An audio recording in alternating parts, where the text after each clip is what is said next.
What's up, guys? Welcome back to another exciting episode of Comics and Cocktails, brought to you by your friends here at the Nerd-O-Rama Network and Titan Comics.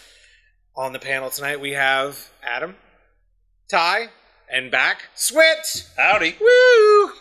Also, tonight, we would like to pay acknowledge to our beautiful sponsor at Firefly Distilleries, fireflydistillery.com or fireflyspirits.com. Either one will lead you to the closest place to get you really drunk. So, as usual, we're going to start in today with our last 7 days. This is our news portion of the show where we'll kind of update you on what's going on in pop culture. We'll kind of divide it up. Jump right in. Ocean Master cast for Aquaman.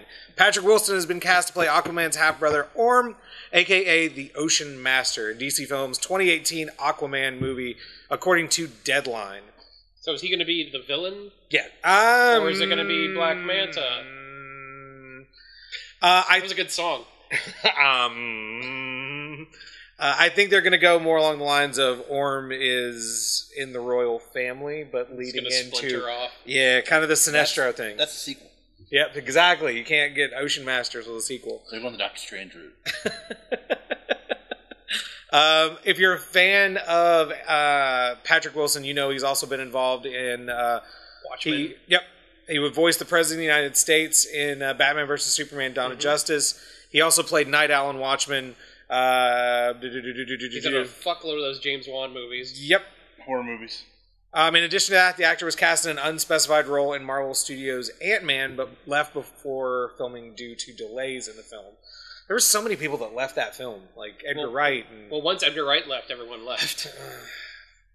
Well, anyways, Aquaman is due in theaters October 5th, 2018, so you got a little while to go. Ben Affleck has announced today he is in no hurry to force a Batman movie onto the schedule. That's Affleck, good. I think that's a very good thing. Despite recent reports that Justice League 2 had been shuffled down DC's schedule to make room for Affleck's Batman film, Affleck said he's not in any hurry to jam the mediocre movie down the pipe. So he's basically saying he doesn't want to put out a shit product. I can totally respect that any day of the week. Up next, unreleased Akira game for Nintendo Game Boy unearthed. This is weird. It's a very strange article, and that's kind of why I included it in this. Nintendo Game Boy edition of a rare unreleased Akira game developed by THQ has been uncovered by video game historian Patrick Scott Patterson. Patterson states that the uncovered 4 different builds of the game with different playable levels of the characters Kaneda and Tetsui. Suo. Kaneda? Dude, I don't read. I'm not an anime guy. Not an anime guy. Never was. Never claimed to be. I'm not anymore, but I am again. The extent of my anime goes as such. Some Akira, Vampire Hunter D, and Ninja Scroll. What was on Sci-Fi Channel? Yeah, of course. I was waiting for MST to come on. No Legend of the Overfiend series? No, I did like the Goji. I do like all the Disney anime stuff, like the Howl's Moving Castle and A little bit of far cry from Yoro Sakadoji, Legend of the Overfiend. Yeah, but y'all could be talking in Swahili right now. The father of tentacle. It would sound the exact same. Yeah. Nothing. Yeah, nothing. That's mid-1990s there? Yeah, it is. They actually used some of that in samples for White Zombie songs. There you go. All right. Yeah. No any sense about it. Wonder Woman is dethroned as the United Nations This ambassador after Backlash. Ridiculous. This has been all over the newswire today. The United Nations will cut Wonder Woman's tenure as the honorary ambassador for the female empowerment short after some backlash, according to Reuters. Did I say that right? Reuters? I don't know. No official reason was given by the UN for the sudden change of plans, but an online petition against the appointment had raised nearly 45,000 signatures. All men. I get why they did it. Is they're saying that Wonder Woman, since inception, was based on a sadomasochistic character. Like, I don't know. Although the original creators may have intended Wonder Woman to represent a strong and independent warrior woman with a feminist message, reality is that she's a character's current iteration is that of a large, breasted white woman of impossible proportions. I like that. That's the best way I've ever heard to read anything ever. You know what that was? So on and so forth. That was the death of hashtag Everyone Loves Jeremy. Yep, right there. We'll see you on the other side, buddy. All right. There you go. Hey, Signatures finally accomplished something. It's true. All right, guys, we're going to take a quick commercial break. When we come back, we'll have this week's new release picks, plus we'll have our top 15. So we'll see you in 2 minutes. Bye.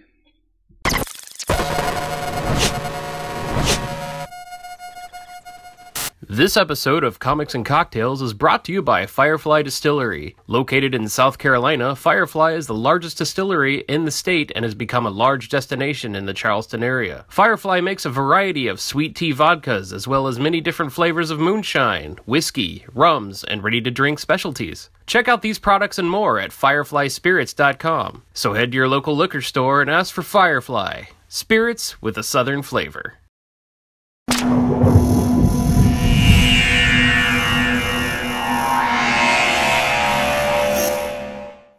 All right, guys, welcome back to another exciting and thought-provoking episode of Comics and Cocktails. All right, so we're going to jump right into this week's picks.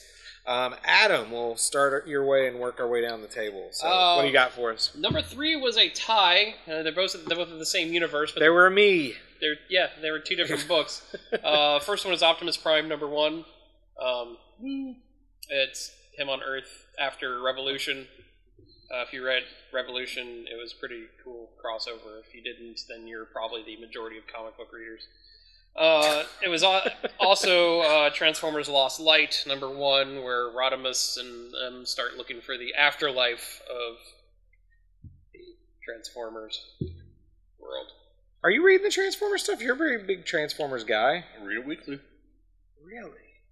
Good stuff. Till All Are One is a great story. Is a great book. They're taking characters from like everywhere and merging them into one universe, kind of like the TMNT cartoon does. Right. I just don't think I'm that adept in Transformers enough to enjoy the little Easter eggs. And I think that's what a lot of the fans really enjoy is like, oh, this weird random character that was around for one run.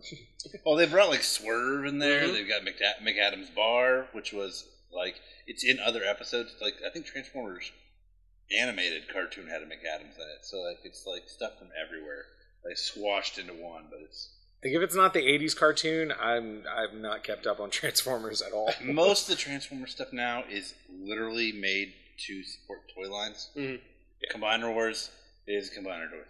The Titan stuff is because the Titans are in now. So it's mostly just supporting toy lines. Which is what the Transformers movie was all about anyways. But I'm fine with that. Yeah, me too. Hence being my number 3 pick. My number 2 is the Gwenpool holiday mashup. Because it is Christmas. We're gonna have our holiday specials. Which, if you're keeping track, next week will be our holiday special. Then we will take a break and we'll be back after the first of the year. But don't fret. And my number 1 is the DC Rebirth holiday special. I had to pick that over Gwenpool because DC is still far superior than Marvel. So. Why? It's just the way it is. I just picked a bunch of... That's the way it is. That is the most lackluster picks ever, because you were just like, the holiday specials, that'll work. Well, I didn't pick Hawkeye. I didn't pick Hawkeye because it's not Jeff Lemire or Matt Fraction doing it, so... Yeah, I mean, I get you. I get where you're going. Well, my picks are all going to lie in the H. I did pick Hawkeye number 1. I think it's a really good storyline. If you can jump on. It's issue 1. Hawkeye is now... It's issue 1-1. 1-1, not like 13-1. So Hawkeye 1, that would be my number 3. My number 2 is going to be the other H from the Marvel Universe, Totally Awesome Hulk. If you're not reading Totally Awesome Hulk, you really, really should be. It's awesome. It's a really funny book, and it has the feel of the old Peter David stuff without being too ham-fisted with it. And my number 1 will be Eric Powell's Hellbilly. Hillbilly. What a fucking good book. Hellbilly is pretty good too. Yeah, Hillbilly is great if you're not reading it, and if you're a fan of Eric Powell's stuff like The Goon and Big Man Plan. You name it, he's done it. But it's along that same vein. You think it's pretty much residing in the same universe. But check it out. It's on Albatross Exploding Funny Books Press. That's his line. That's right? his line. Yeah. That's his line. He kept the goon at Dark Horse, basically just because he wanted to be nice. I think it was a contractual thing where he had to leave him there. But Continuity. Yeah. Well, I mean, that's the thing though, is the goon hasn't really done anything other than the Hellboy crossover, which was years and years ago. And that was a one-shot anyways. It was like, oh yeah, they live kind of in the same world, which was great. That was a really good storyline. Batman and Starman and Ghost. All right, Switt, what do you got for us for your 3 this week? Number 3, I got Vertigo's Clean Room, number 14. If you haven't been reading Clean Room, it's good, kind of, I don't know. It's a good kind of? It's a good book. I don't know. It's interesting. You've read it, so. I enjoyed it. Yeah.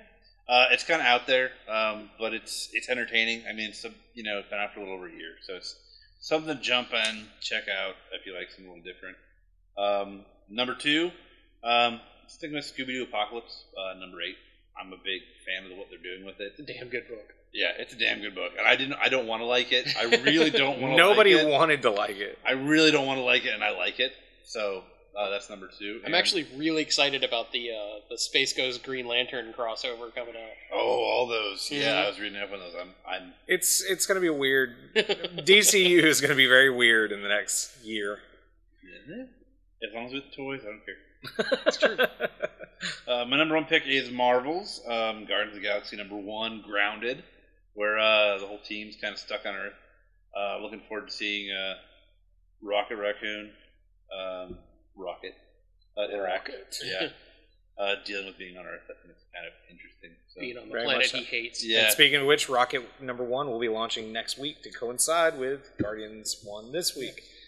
If you have any questions about what you've seen here today or you're interested in any of them, make sure you can go to titancomics.com, TYTAN comics.com. Click on the new release button, see what we got in stock. If we don't have it, go to comiclist.org and see every single book that gets released. Which a lot of people don't know, is anywhere between 300 to 500 books every week. So whenever you see your local comic shop has, anywhere from 70 to 80 titles on the shelves, that's why. There's so many indie books. All right, so let's jump into this week's 15. We're going to do our countdown. And we got this one from Nerd-O-Rama, I believe. Sure, why not? Sure. Actually, this one came to us from Comic Book Resource. I remember now. We never use these as like guidelines, and we never really agree with them, but these are just really cool talking points. But tonight's list is the 15 worst casting crimes in comic book movie history. History. Yeah, taking that into consideration. Like we said, we don't agree with the majority of this stuff, but it's talking points to get us rolling. But they're all pretty valid. A lot of them are valid. Most of them are valid. Number 15, Topher Grace is Venom. Oh, my lord. I get why, because it's supposed to be the doppelganger of Peter Parker. I get it. But the comic books, he was fucking huge. Yeah. Eddie Brock was a beast. That's why Venom looked the way he did. Motherfucker. I hated everything about Spider-Man 3. Yeah. I wanted to like it so much. Although Sandman wore his shirt. That's all he wore. I mean, that's not all he wore, but... I thought I was disappointed in the Sandman thing until I watched Rhino in Amazing Spider-Man 2, and he was in it for 30 seconds. You got Paul Giamatti, award-winning actor, to be in your movie for a minute and a half, maybe. He's much better than Amazing Screwhead. He's so good in that. So good. So we agree that one's valid. That one's a valid point. 14 is Jennifer Garner as Elektra. She's great when it's paired up with number 7. So there's just the whole movie. Let me just shit all over it. And it got worse now that we have a real Elektra. Yeah, the Elektra from Daredevil, the TV show, is amazing. It shows you the differences that two actors. Yeah. Well, yeah, fuck. It's true. Number 13 is Alicia Silverstone as Batgirl. That's a given. I don't... See, I have... What has she done? Yeah, exactly. She did that and she was done. Crush? She did Clueless. Clueless. Crush, Yep. and that. But I have an issue with all these bad people from Batman and Robin. The movie was made to be bad. That's why Chill Schumacher out. made that movie. It was a satire on the superhero genre. And Didn't it worked. play that way though. But didn't play. Everybody took it as a Someone's straightforward. defensive of Joel Schumacher. We'll move on. Lost Boys. Vinnie Jones as the Juggernaut in X3. That's the same thing as Topher Grace. It's supposed to be a big guy. Yeah, it's supposed All to be of a real big X3 guy. was just dog shit. And They did use a line though. I'm which the was- Juggernaut, bitch. I'm the Juggernaut. Juggernaut bitch. They used a YouTube thing. Awesome. Yeah, great. Number 11, John Travolta as Howard Saint. I kind of strike this one from the list Yeah. just because Howard Saint wasn't really... They kind of just invented that character for that movie. Yeah, in the comic, it was an old woman. Yeah. Monucci. Yeah. All right, number 10 is the... you can't argue this one. Halle Berry as Catwoman. Yeah. Well, that's not her. That's more the writing. I think that whole movie was just doomed. She was good in Swordfish. I thought she was... She showed her boobs Yeah, in sure. Swordfish. Swordfish. She won an Oscar if you do that. If you show your boobs, you get an Oscar. Yeah. Monsters Ball. Yeah. I'm noticing a trend with you guys. Number 9, Dolph Lundgren as the Punisher. I don't agree with this one. I don't either. I loved it. I thought back in the day that was like the only... wasn't bad. Yeah, he That was was- I great. had that one. That was like the Marvel movie in the 80s. So good. It was so bad. It was good. work in This one I agree progress. with wholeheartedly. Sylvester Stallone as Judge Dredd. I am the That movie does not exist to me. It does not exist to me. Oh, come on. I went Rob into that Schneider? one. No, he takes his helmet off. And once he took his helmet off, it's not a Well, not a Judge Dredd movie. I was about to say, that's exactly what happened to me when I saw it in the theater. He took his helmet off and I went, nope. Done, and walked out. Like, done and done. Number 7, let's shit on Daredevil some more with Ben Affleck. I didn't hate him as fucking Matt Murdock. I didn't. I really liked the director's cut. didn't hate him. That's all I'm going to say. I hear silence in the room. You Number 6. I like number 6. Okay, Keanu wait, Reeves as John Constantine. Wait, let's go back to Daredevil. Okay. Why not Colin Farrell? What do you He mean? was worse than any of the people. I thought in- he was the best thing in Oh, that movie. God. Bullseye? Yes. I love Bullseye. And I wish he'd have put on the costume, but hey, fuck it. Yeah. But the Yeah. forehead thing, come on. Yeah, the forehead thing. Was ridiculous. And Didn't they he work just- that in the comics? They did. Yeah. Daredevil carved it into his fucking head. And he didn't talk. Yeah. This I don't believe. I agree with you on number 6. Keanu Reeves as John Constantine. I didn't- like the movie. It was a solid movie. He didn't look like Sting, but you know what are you gonna do? You can't get Sting to play it. He smoked more than Matt Ryan did. It's true. It's a very true point. Number 5, Arnold Schwarzenegger as Mr. Freeze. Chill out. Terrible. Fucking terrible. Jeez. Again, it's supposed to be terrible. But still, it's terrible. Number 4 is Matt Salinger as rubber-eared Captain America. That's the old motorcycle one? 1990. No, this is a different one. This is one that came out and it had the red skull. They didn't want to make Yep. him German, so he was Italian. Yep.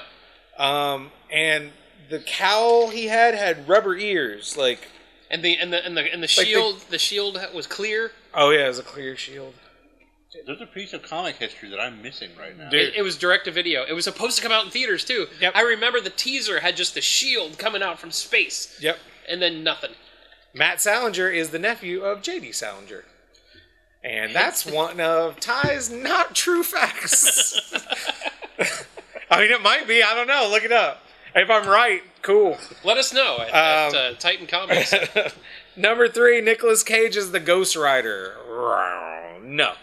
When he pissed fire, I was out. on. When he pissed I fire, love I he's was got out. that big digging machine and shit. He's just I didn't- like, I didn't see the second one because I saw him piss fire in the trailer. Yeah, he does. He pisses fire. And apparently the Ghost Rider can infect any machine. yeah. Any machine. Wheelchair. Your wheelchairs, whatever. Office chair. Whatever you want. You're Ghost Rider and everything. Scooter. So it was Marvel's Maximum Overdrive. Yep, pretty much. I'll take it. Number 2, George Clooney is Batman. Adam's already going to say it was meant to be campy. I prefer George Clooney over Val Kilmer.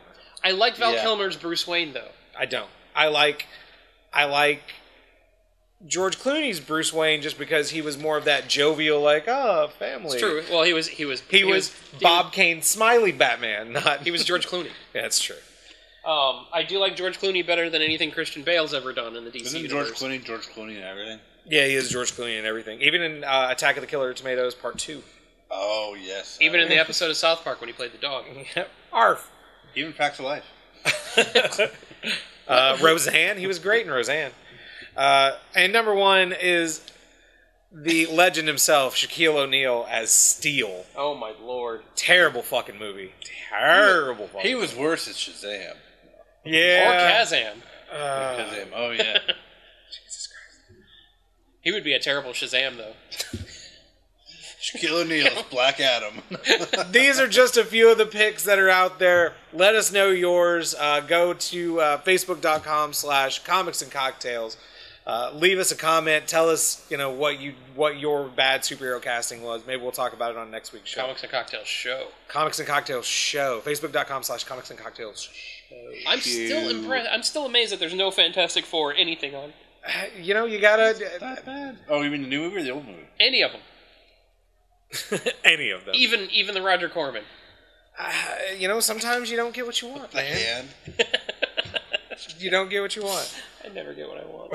All right, guys, we're going to take a quick commercial break. When we come back, we'll have the last of 7 days, so see you in 2.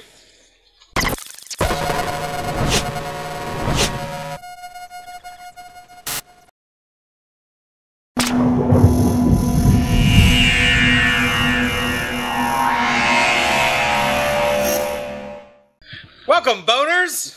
Back to another episode of Comics and Cocktails, brought to you by our friends at Firefly Distillery and Firefly Spirits. FireflyDistillery.com, FireflySpirits.com. Go get your booze on. What is it? Fire it up with Firefly. So let's finish up the last 7 days. NBC's Powerless gets new synopsis with a Batman connection. I hate this. Hate it. Okay, wait. People may have not have heard yet. An updated synopsis of DC's Powerless released by NBC, hinting at some major retooling for the upcoming sitcom set in the DC universe. Originally billed as a show taking place in an insurance agency in the DC universe, this show now apparently takes place in the research and development department at Wayne Enterprises. I don't like that. No, because research and development is just Lucius Fox. Yeah. Before it became a funny office superhero community feel, and now it's going to be like shoehorning everything. They're like, well, we don't have Netflix, so what can we do to shoehorn our movies into the shows? No. Yeah, Good. I liked the insurance idea of just like having different heroes come in. That's why I always like the idea of like Marvel doing a Law and Order type show. Just give Jessica Walters her own thing. I just wonder if they're doing this because Jennifer Walters, thank you. Jennifer Jones. I'm just wondering if they're changing it because it's too close to ABC's Damage Control. Maybe. Have they even started filming Damage Control? Are they that terrified of? I don't know. I'm trying to come up with ideas of why they would do such a thing. Money, tie-ins. Yeah, it's recognizable to say Wayne Enterprises. Now you got a Batman subset that's very true. But Powerless is scheduled to debut February 2nd, 2017. So we'll see in about 2 months, month and a half. 25-cent The Walking Dead and other 25-cent February titles walked back by Image after retailer backlash. It was announced that for February or March this year, where I don't think there's an exact set release for them yet, but they're going to release Walking Dead 163, so yeah, it would have to be February. Walking Dead 163 and another Invincible title, which was 133, and Outcast number 25. All are only going to be 1 quarter. That's it. A quarter. When most of us retailers get our discounts to actually buy books to come through, we get them at a less than rate. But apparently the retailers had a freaking fit about a couple extra pennies. But when you break it down in your places like Midtown Comics and you order 10,000 books, I get where the couple pennies would come into play. But Image Comics has amended the wholesale price of its planned 25-cent titles in February after retailer backlash. The publisher has informed retailers via Diamond Comic distributors that the books will now be sold to them at an effective half-price discount Previously, the titles were to be sold at a 20-cent plus the cost of shipping handling, which would mean retailers would effectively end up getting a loss. Shipping. Correct. Yeah. So that's where everybody kind of lost their goddamn mind.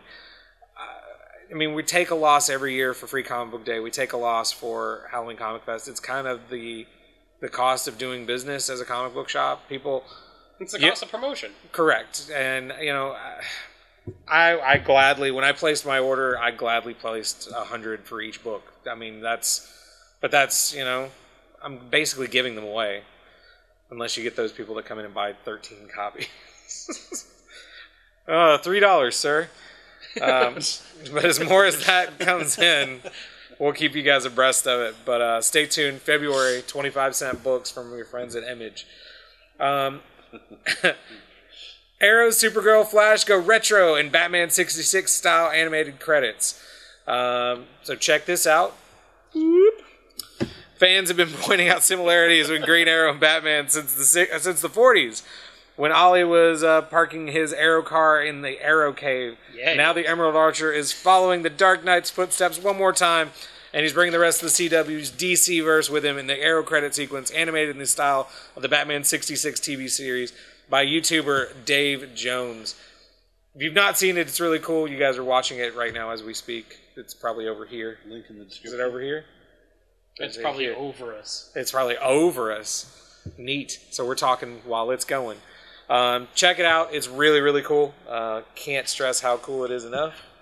But it's always nice to see DC throwback shit. And lastly, on tonight's show, Marvel, DC, Image, and 9 other Free Comic Book Day 2017 solicitations. We start talking about Free Comic Book Day in December. Why? Because it happens in May. And it's the biggest comic book day of the year. Line starts on Friday outside the store. Yes, it does. It has for the past 2 years. Well, yeah, no, we're coming up on our second, or no, it'll be our This will be the third. third? No, second. No, Second. It would be the third Halloween. Third Halloween, second Free Halloween. Comic Book Day. Yep. Yeah. So we've got Betty and Veronica #1, which will be a reprint of Betty and Veronica #1. Bongo Comics is releasing their usual Bongo Comics line, which could be anything in it. Anything Fox Animation. Yep, Simpsons, storyboards, you know, whatever. Boom Studios is doing their Summer Blast, which is always mini stories from all the stuff that comes out through Boom. Briggs Land and James Cameron Avatar Free Comic Book Day book. I don't care. As usual, DC and Marvel, both of their books are super top secret. We won't know what those are. Here's how crazy that is. When we order the DC and Marvel books for Free Comic Book Day, as retailers, we don't even get to see them until you guys get to see them, which is kind of nuts. Yeah, the list is released the day before. Right. You don't know what the title's going to be, and then you go, oh, I ordered this. I ordered 1,000 copies of Squirrel Girl that will sit in my shelves forever. Also, Star Trek The Next Generation Mirror Broken is getting a reprint. Image is releasing their I Hate Image, which is going to be really cool. Yeah. Short stories throughout the Image universe, focusing mostly on the I Hate Fairyland storyline. If you've not read I Hate Fairyland, you really should. It's an amazing book. And can't stress the Image Revolution documentary more and more. Every Yeah, it's a really good documentary. It'll make you like Rob Liefeld a lot. Rick and Morty is getting a book. Doctor Who, Exo Man of War, and Legend of Zelda: Twilight Princess and Ocarina of Time will both have books. But yeah, that's your rundown for what we're getting for Free Comic Book Day. That list will triple by the time we get to May. But the big guys will always put out their early lists first. So yeah, that's gonna kind of wrap it up for us here. It's a fucking fun show. I had a good time. No? Yeah. No, fun. Adam doesn't have fun doing shit. He hates everything. I hate everything. He hates everything. All right, guys, so make sure you're following us at facebook.com/Comics and Cocktails Show, Nerd-O-Rama Network.tv, or facebook.com/Nerd-O-Rama Network, TitanComics.com, or facebook.com/Titan Comics, at Titan Comics on all the other social media stuff. Yeah. Switt. TheSwitt.com. TheSwitt.com. Or Facebook.com/TheSwitt. Yep. And don't forget, at Adam Hates Everything. Adam Hates Everything. Also, there's I think there's still time for the fantasy. Shut up! Really? I thought that was. I don't know. We're gonna pitch it anyway. I'm gonna save this last week. Buy your tickets now. Use promo code Nerd-O-Rama 15 to get 15% off your cabin. Come hang out with us. The cast of Walking Dead, Stranger Things, Frank Miller, Mark Wade, and a bunch of other DC. CBCS will be there doing grading all on the boat. on a boat with you. Yeah. They can't get away. All right, guys. From our house to yours. We'll see you guys next week. Don't forget, next week's the holiday special. Bye. Don't mess with me, man. I know karate. I really mean it, man. I'll kick you in your body, cause I know niggas like a punches and kicks. Nunchucks and ninjas and punches and kicks. Don't mess with me, man. I know karate. I really mean it, man. I'll kick you in your body, cause I know niggas like a punches and kicks. Nunchucks and ninjas and punches and kicks. Nunchucks and ninjas and punches and kicks. The Nerd-O-Rama Network presents the Fan2See Comic-Con Cruise, a 4-day Royal Caribbean cruise from Tampa, Florida to Cozumel, Mexico, January 19th through the 23rd, featuring cast members from The Walking Dead and Stranger Things. Meet legendary comic creator Frank Miller and a host of other influential comic book creators such as Scott Snyder, Greg Capullo, Tim Sale, Mark Wade, Gail Simone, Amanda Connor, Jimmy Palmiotti, and many, many more. Featuring activities like panels on acting, comics, makeup effects, and more. A cosplay contest with a $1,500 grand prize, and autographs and photo ops with your favorite guests. Not to mention a special performance by the Flux Capacitors.